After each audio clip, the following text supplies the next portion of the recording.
ایک دور دراز گاؤں میں ایک نیک شخص رہتا تھا جس کا نام احمد تھا۔ احمد بہت غریب تھا مگر اس کا ایمان بہت مضبوط تھا۔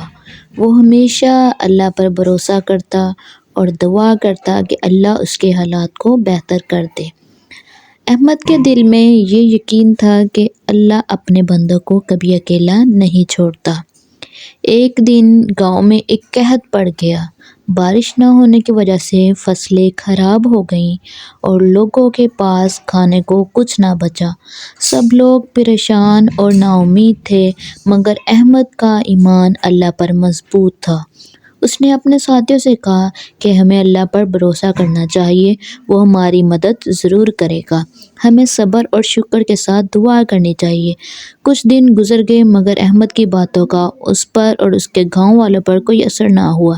لوگوں نے کھانے کے لیے کچھ اور انتظام نہ ہونے پر گاؤں چھوڑنے کا فیصلہ کیا۔ احمد نے بھی ایک بار سوچا کہ شاید اسے بھی گاؤں چھوڑ دینا چاہیے مگر پھر اس نے دل میں عزم کیا کہ وہ اللہ پر بھروسہ رکھتے ہوئے یہیں رہے گا۔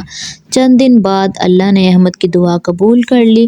اچانک بادل گھر آئے اور موسلا دھار بارش ہونے لگی۔